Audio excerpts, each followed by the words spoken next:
its traditions under threat now on BBC Two as the march of the modern world absorbs the tribes of the Amazon.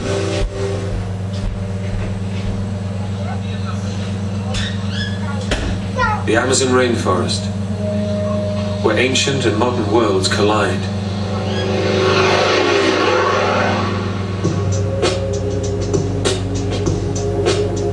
One of the last refuges of the hunter-gatherer way of life.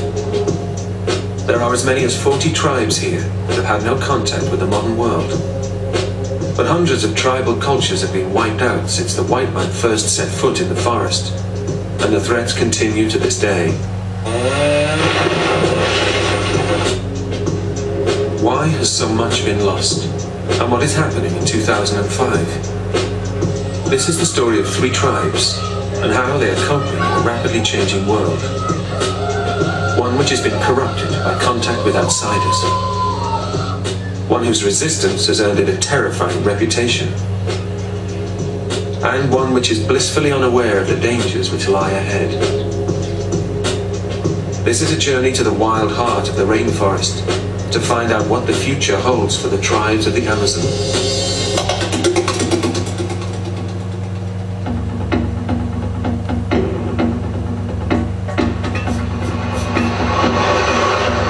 Brazil 2005. An agricultural heavyweight that exports more food than anywhere else in the world. The drive to increase production is turning huge areas of Amazon rainforest into farmland. This is not only threatening trees and wildlife.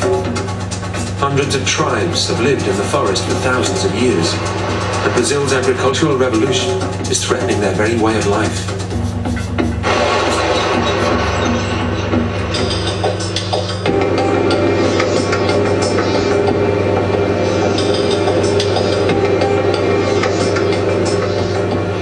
Sidney Passuedo is all too aware of the threats facing the Amazonian Indians.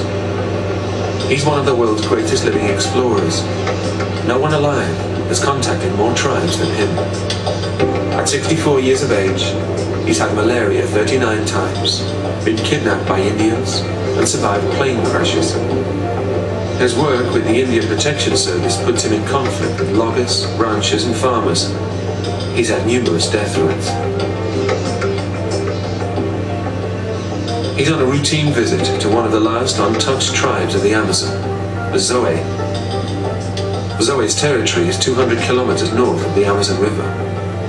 Until recently, the whole area was virgin forest, but development is drawing ever nearer. A few years ago, we used to make this same journey, and there weren't any deforested areas. Now, we already have a road running close to this area. We are only 30 or 40 kilometers away from the Indian lands, and the destruction has reached here in only the last 5 or 6 years. It's the rainy season. There shouldn't be much burning, but fires line the horizon. Huge soya farms are being cleared in the middle of the forest. At times, I feel completely powerless, but I have to try to fight this.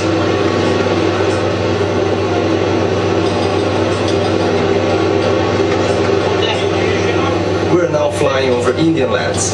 There are no more farms, no deforestation. It's all green, no trees cut down, no soya fields. It's only forest. This is the Indian Reserve. This is Zoe land.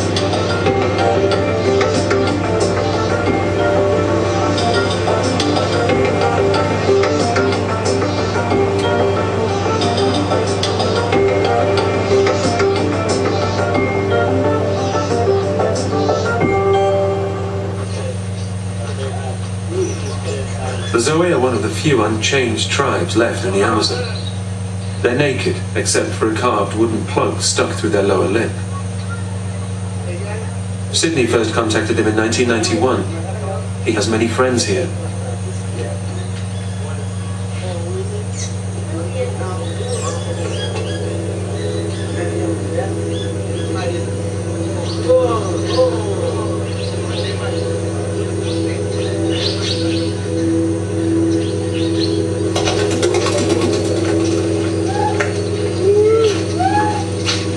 There are 222 Zoe living in an area larger than most English counties. The forest supplies all of their needs. They walk far and wide, hunting game with bows and arrows. The Zoe's staple food is cassava, which they grow in fields close to their villages. Girls gather berries and grubs. They only need to put in a few hours' work a day to provide enough food for all.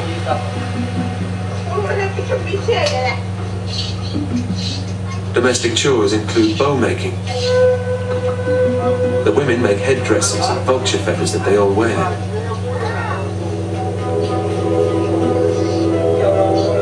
There is more than enough time for rest and relaxation.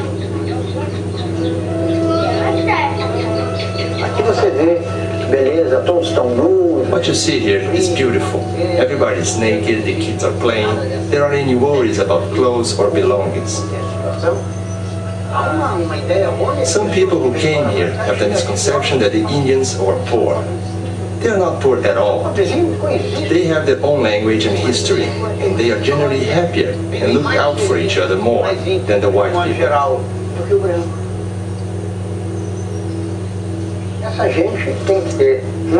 These people need to have special protection. They don't know that the government exists. They don't know that Brazil exists. They know nothing about the outside world. The government has to go and provide for them. What are the basic needs for these isolated people? A healthy environment, the absence of white men and roads, and environmental protection. That's it. But meeting these needs is already proving difficult because our society wants to do the opposite. We want to build roads and clear large areas of the Amazon to grow soil. These things are clearly in conflict with one another. So what hope is there for the Zoe and other untouched tribes? Judging from history, not much.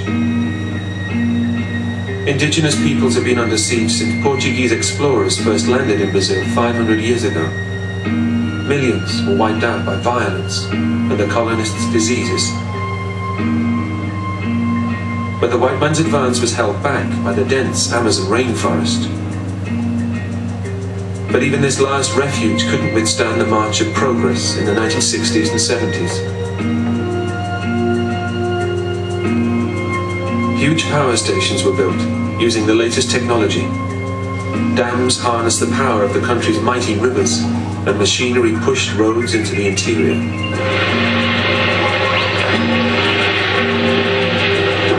A key part of the plan was to open up the Amazon rainforest, a wilderness larger than Europe that makes up almost 60% of Brazil.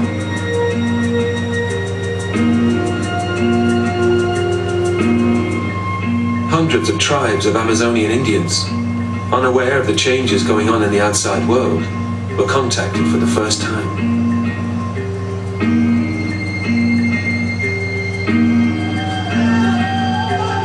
Every road building project sent anthropologists ahead to win the Indians' trust.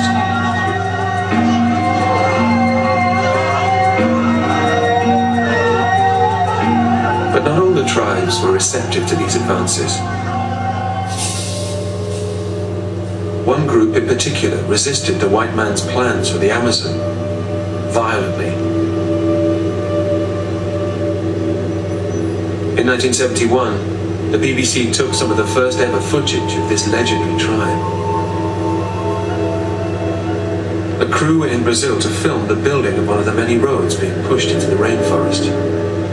But it had been stopped in its tracks by the most feared Indians in the Amazon, the Waimiri. It's the only direct route between two Brazilian cities, Manaus and Boa Vista. It's almost like having a tribe of ancient Britons sitting across the M1 between London and Birmingham.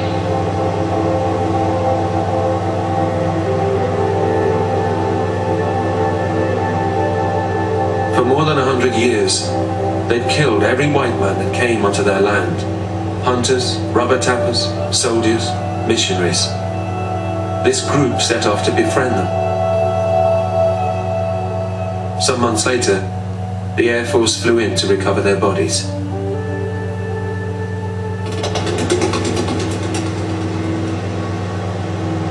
The BBC took no chances and filmed the Waimiri from the air. Despite the dangers, idealists in the Brazilian Indian Protection Service believed they must tell the Waimiris about the coming road and the changes it would bring. Contact was made on the outskirts of Waimiri territory by a team of 17 men.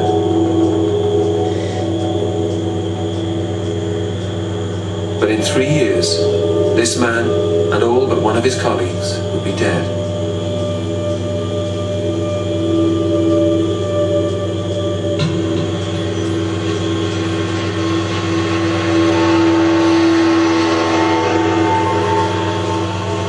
The only survivor was Porfirio Cavalli.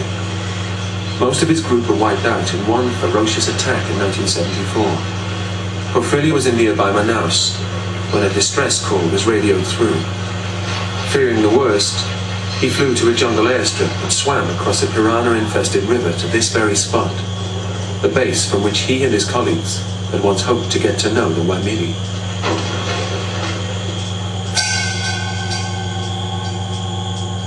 Eu passei pela porta da cozinha do posto. I walked through the kitchen door and I saw the head of one of my colleagues on the floor. It was an extreme shock for me at the time. He had been attacked with a machete only moments before. He had been decapitated just before I arrived. It was very difficult for me. I was young, 21 years old, a dreamer. Because of my ideals, I wanted to protect the Waimiri tribe. While they were killing Porfirio's friends, the Waimiri's real enemy, the generals running Brazil, were more determined than ever to finish the road, using whatever means necessary.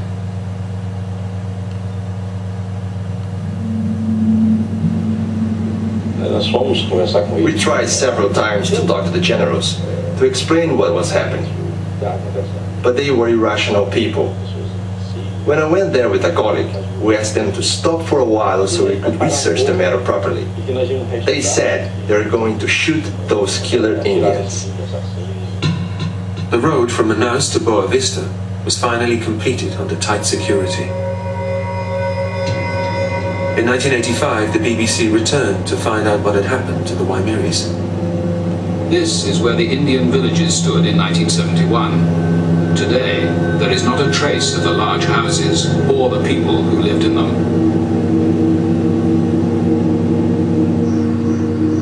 The BBC interviewed Porfirio, who told them what he thought had happened after the army went in.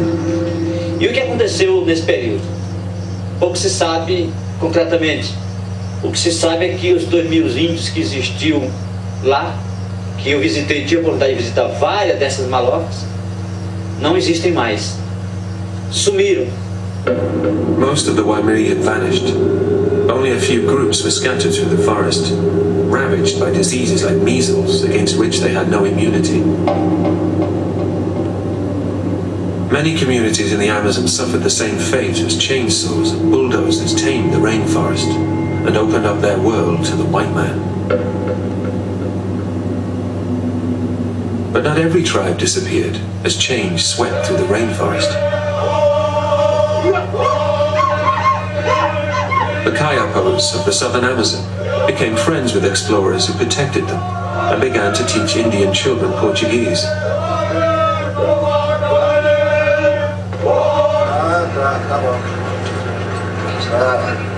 Megaron left his village at the age of 14 and was one of the first to be introduced to the outside world.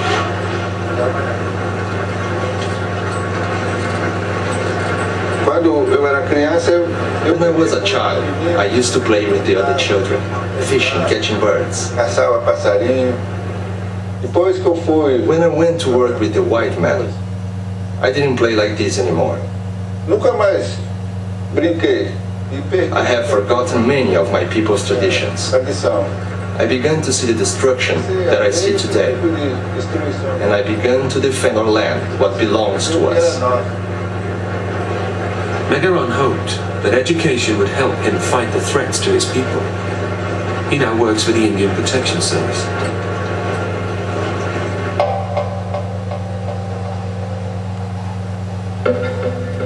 As Megaron was learning the ways of the white man, development of the Amazon reached new heights. In the 1980s, new roads brought loggers, ranchers and miners into day-to-day conflict with the Indians, while dams and other projects threatened huge areas of their land. Megaron's tribe were in the front line of deforestation. This is what happened when minerals were found on their hunting grounds. A proposed dam spurred the Kayapos into action. They gathered in their thousands to protest against the project and got the attention of the Western media and even the odd rock star. In 1989, Sting made friends with Megaron's uncle, Chief Hauni, and took up the Kayapos' cause. It's every likelihood that they will be destroyed and there will be no tribal life on this planet. I would personally feel ashamed if that happens, and I think we should, as civilized human beings. If we allow that to happen, we should be ashamed. The rock star and the Indian chief went on a whistle-stop tour of 15 countries. They brought the tribe's plight into our living rooms.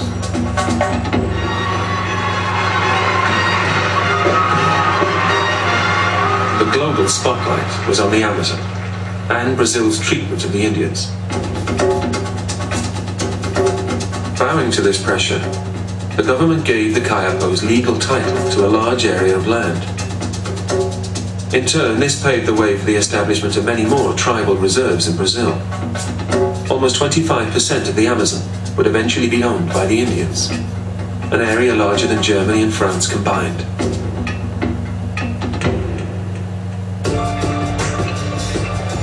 In the 1980s, attitudes towards Amazonian Indians were changing. A military government was giving way to an elected one. The rights of indigenous peoples now had to be respected. Roads and dams could no longer be forced onto their land.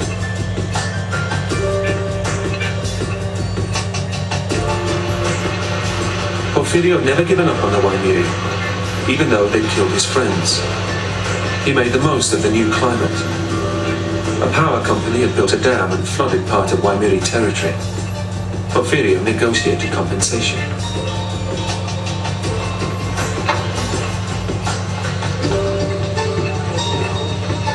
This cash was a lifeline. The huge huts filmed by the BBC in 1971 had been rebuilt.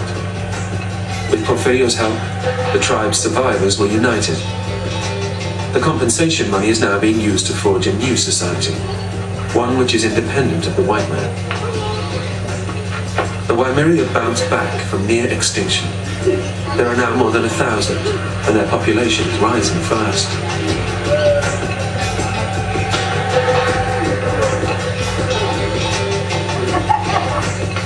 Their spokesman, Padwe, was one of the Waimiris who killed Porfirio's friends. Why didn't you kill Porfirio? Porfirio was very lucky. He left one day and we attacked the next. He was always in a different place. That's how he survived.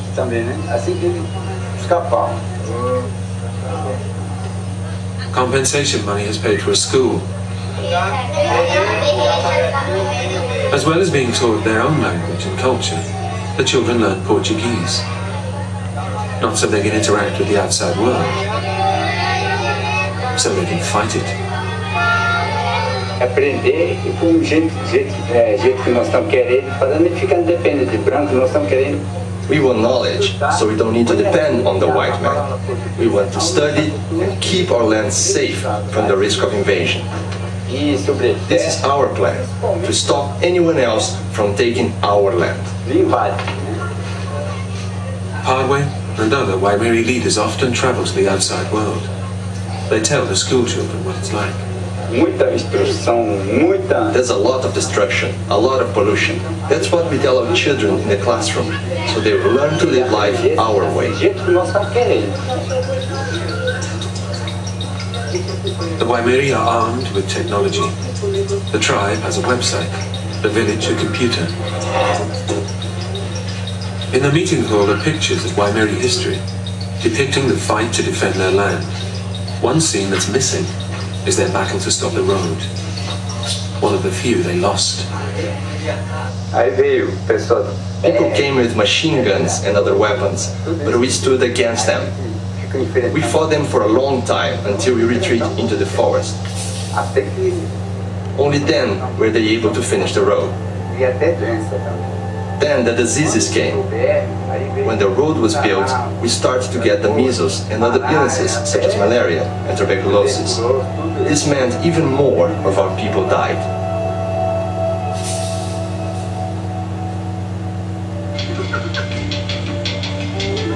Though the road now cuts through their territory, the Waimaris control access to it. They're very much in charge of their borders and their destiny. They choose to farm the traditional way, by slashing and burning vegetation, growing cassava for a few years, then allowing the forest to grow back. We are still here, doing things the way they have always been done, the same way our grandfathers used to farm, with everyone working together. We build our homes together too. Everyone is equal in Waimari society. No one owns anything.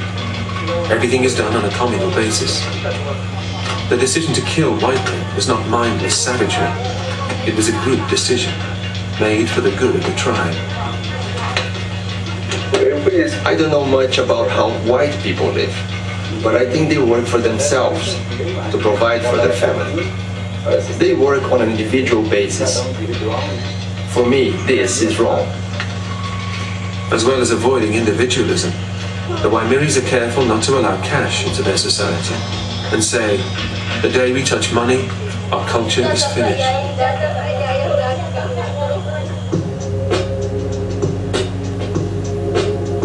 Having Indians with a cashless culture in charge of an area larger than southwest England has angered many in Brazil's powerful farming lobby. This is what they would rather see. A few decades ago, this was rainforest like Waimiri land. Now it's a field of soya. These are the ones responsible for the change. Farmers and cattle ranchers, people who made Brazil the #1 exporter of food in the world.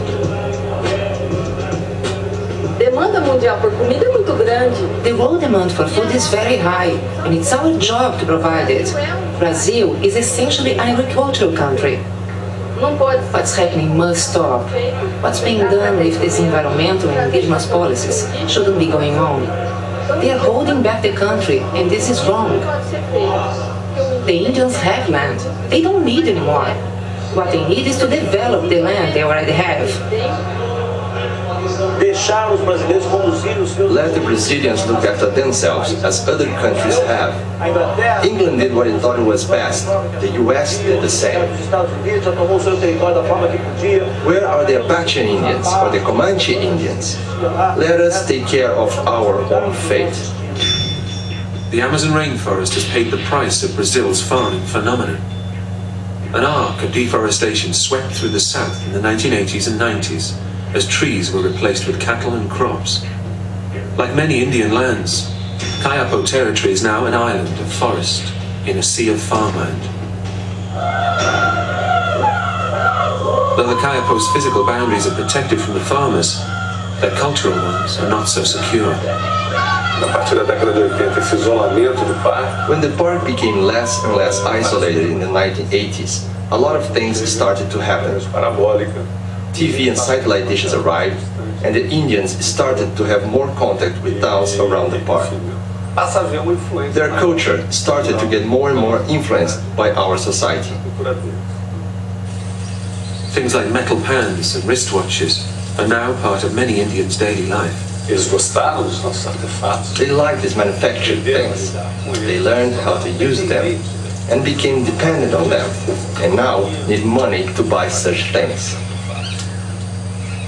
To get money, the only thing they have to sell is the rainforest, for which there are many eager buyers.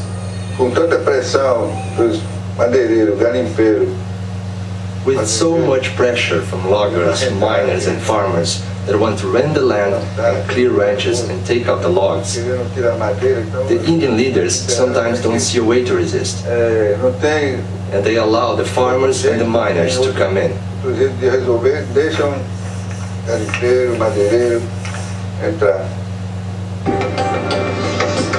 Many other tribes face the same conflicts. 85% of indigenous lands are being exploited by loggers, miners and farmers. At the same time, our consumer culture is spreading all over the Amazon.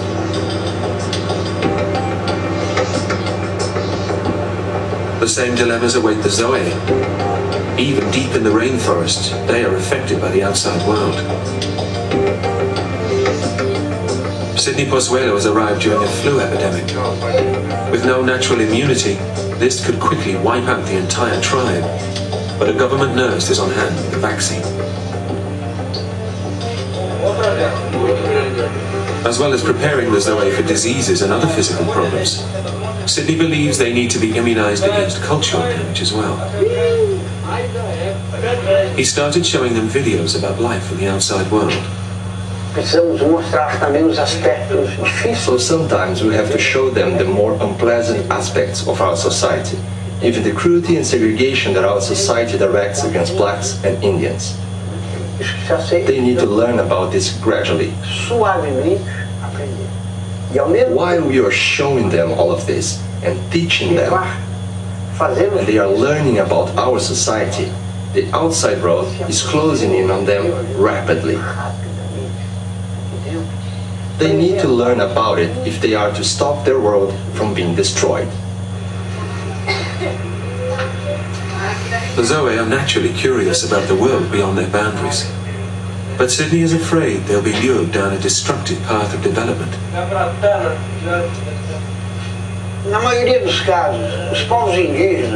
I think that in most cases, the indigenous people have loggers, hunters, fishermen and miners as their neighbors.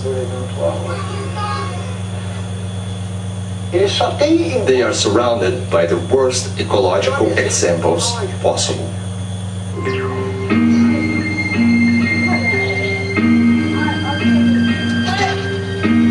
The next few years will be crucial for the Zoe and other Indian tribes living deep in the forest. There is some hope. A quarter of the Amazon is already protected Indian land. Huge areas of rainforest are still untouched. And there are even groups that have had no contact with the outside world. Many Indians are now fighting for their rights. And for the first time since the white man arrived, the indigenous population is increasing. But the future of the tribes of the Amazon is in our hands. Can we accept that there is enough space for all? And are we prepared to do the one thing many tribes really want us to do? To leave them alone.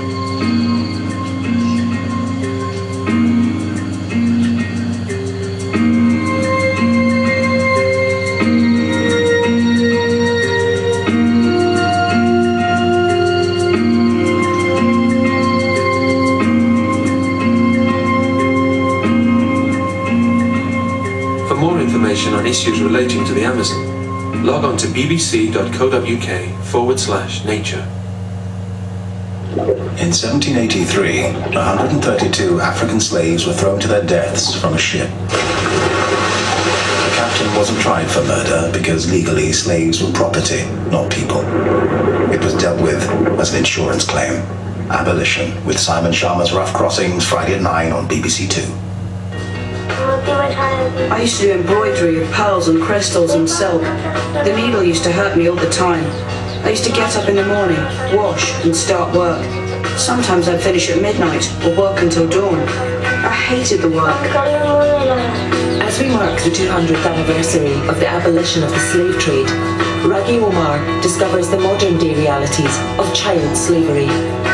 Next Monday at 9 on BBC Two.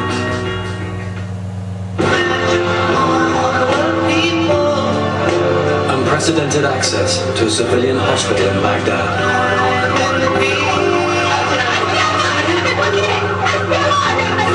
Baghdad, a doctor's story. This World, tomorrow at 11:20 on BBC Two. Is that all there is? Welcome to The Trap, the story of what happened to our dream of freedom. A new series from BAFTA award-winning filmmaker Adam Curtis. Continues Sunday at 9 on BBC Two.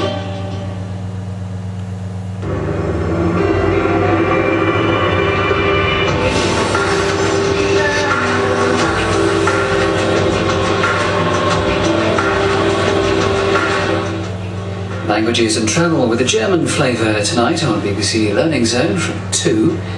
Before that on BBC Two, nighttime reports from News 24.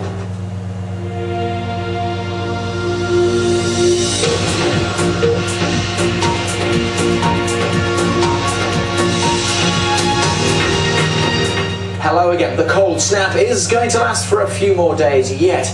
As cold, if not colder, than it was during Monday. Certainly pretty chilly out there at the moment. We've still got the snow showers piling in across northern parts of Scotland and some down the eastern side of England. And even if you haven't got the snow showers, there is the risk of some icy stretches out there as temperatures hover around about freezing for the morning rush hour. Certainly a cold but a largely sunny start to the west of the Pennines. The snow showers, though, piling in across the northeast of England. Could be a covering of snow in places here. The wintry showers, hail, sleet and snow across East Anglia and southeast England through the morning as well. Again, there could be a covering in places, especially up over the Chilterns, where there could be as much as 3 centimetres of snow.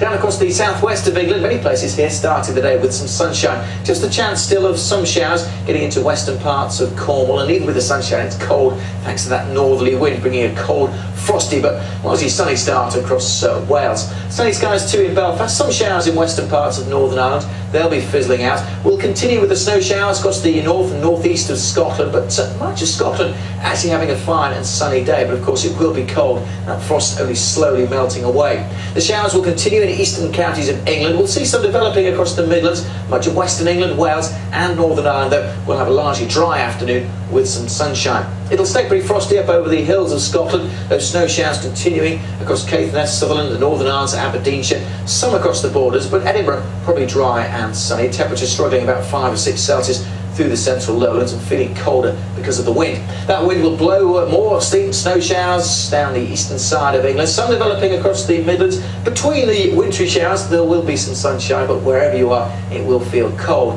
Some of those wintry showers perhaps getting into parts of Gloucestershire and Somerset, but Devon and Cornwall should be fine. Those showers in West Cornwall should be gone by the afternoon. They should have cleared from Pembrokeshire too, so most of Wales having sunny spells. Sunny spells too across Northern Ireland, just 1 or 2 showers continuing in the west. Wherever you are though, it feels cold because of those northerly winds, which continue to bring some showers down the eastern side into Wednesday morning. An extensive frost for Wednesday. There'll still be some wintry showers in East Anglia, but much of England and Wales dry and bright on Wednesday. Clouding over there further north and west with some damp weather pushing in, and there could be some snow mixed in on that on Wednesday. And still by Thursday perhaps a wintry mix as the damp weather spreads in across England and Wales. Temperatures by Thursday on the face of it a little higher, but it'll still feel pretty cold. Bye for now.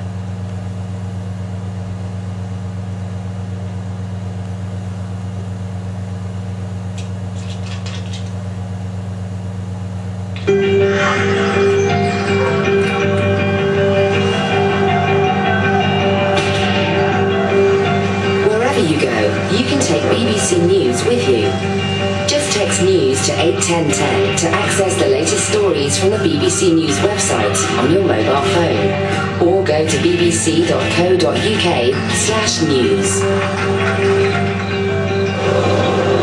BBC News, whenever you need to know. Do you have to settle for the hand that life's dealt you? I've got to get you a part, man, or you're going to end up like my dad. I wouldn't bet on it. I would. I think your son should sit the scholarship exam. You think you're bung-up material?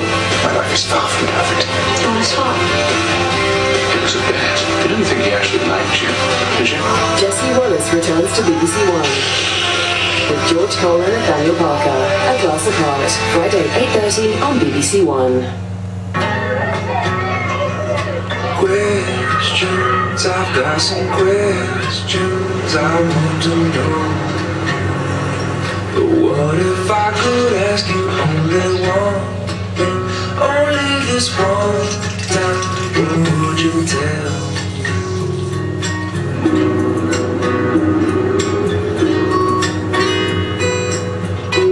Skeptic Show, looking for answers.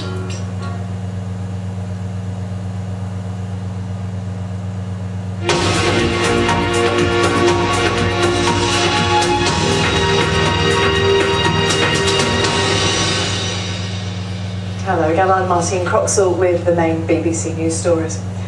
4 years after the American-led invasion of Iraq, President Bush says the security of Baghdad is a priority. He also warned that the new strategy of deploying extra troops in the Iraqi capital would take months.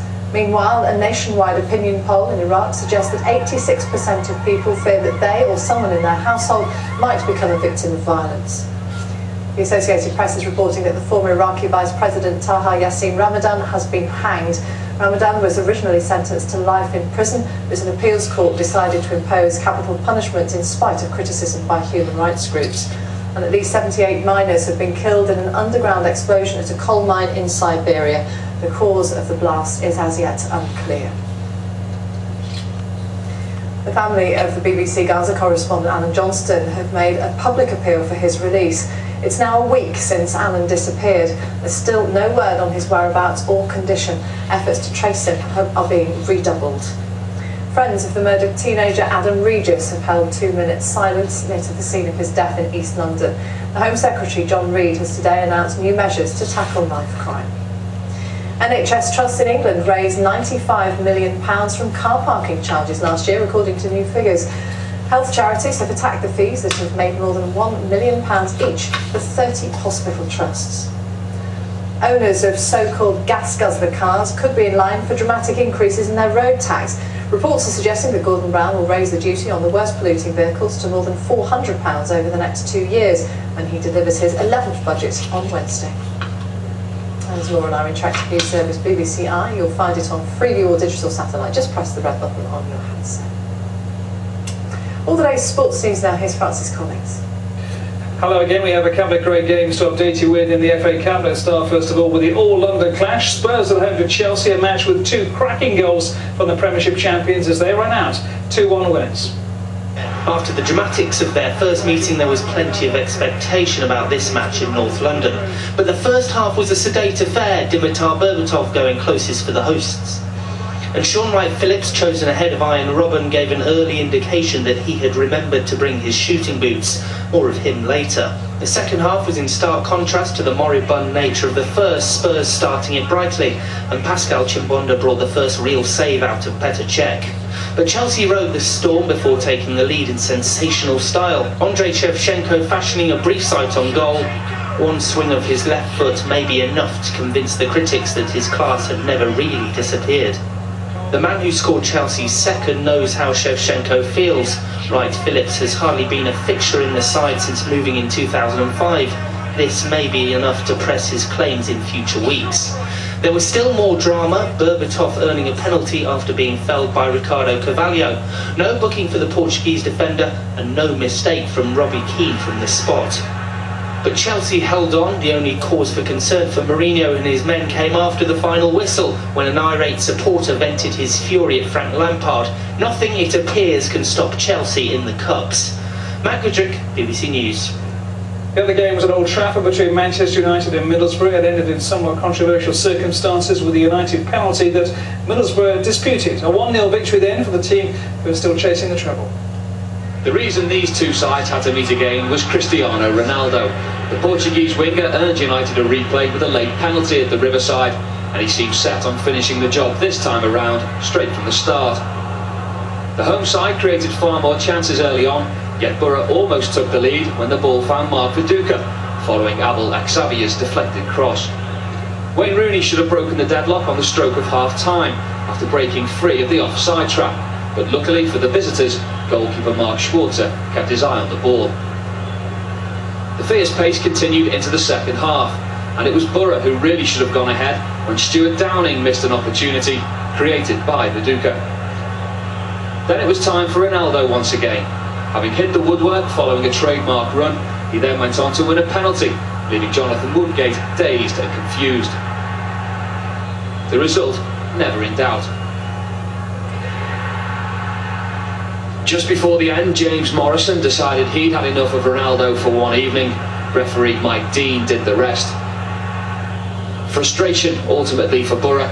Again they've been Ronaldo'd. United storm on to yet another FA Cup semi-final. Simon Fote, BBC News. Of course it's penalty. You need to see television. Woodgate to touch me, and this is why I lose my equilibrium, and this is why I go down. Maybe the middle as well. Stay a little bit angry because you lose 1-0. I think it's 10 minutes left the game. And but Manchester, I do my game.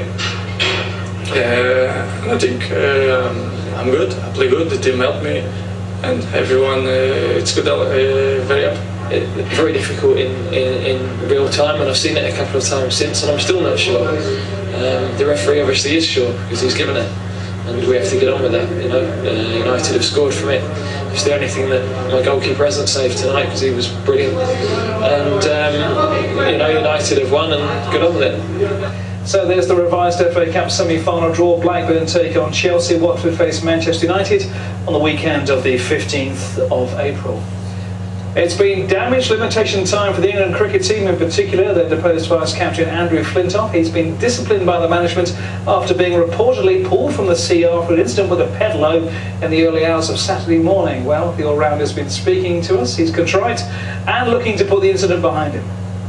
You know, you look at my career and, you know, from time to time, you know, I have let myself down now and then, mainly when I was younger.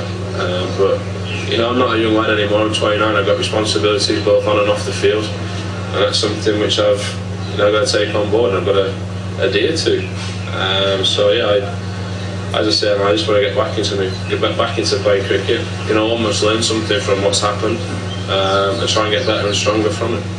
Well, on the field of play, India rewrote the record books against Bermuda. They posted a World Cup record total of 413 for 5 off their 50 overs. Virendra Sehwag top scored 114. Bermuda in reply, none of the races, all out 156. David Hemp scored an unbeaten 76.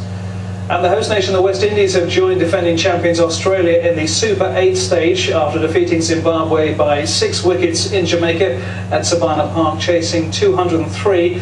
Openers Chris Gale and Shivnarine Chanderpaul had put on 73. They wobbled a bit on 129 for 4, but Brian Lara and Dwayne Bravo saw them home with barely 2 overs to spare. That's the sport for now. We'll come back and do some more later on. See you then. And that's the summary. I'll be back in 10 minutes with the latest headlines. Now on BBC News 24, a look at the world through American eyes in ABC's World News with Charles Gibson, as seen across the States a couple of hours ago. Welcome to World News. Tonight, 4 years after the bombs started falling on Baghdad, Iraqis in hundreds of cities tell us how their lives have changed. We polled the Iraqis on where things stand. Attorney uproar. Could White House officials soon be forced to testify on their role in the firing of U.S. attorneys? Pets in peril. More family pets are likely to die as officials race to figure out what's turning pet food into poison. And maiden voyage. The world's largest passenger jet touches down for the first time in the U.S. Our reporter rides on what might be the future of flight.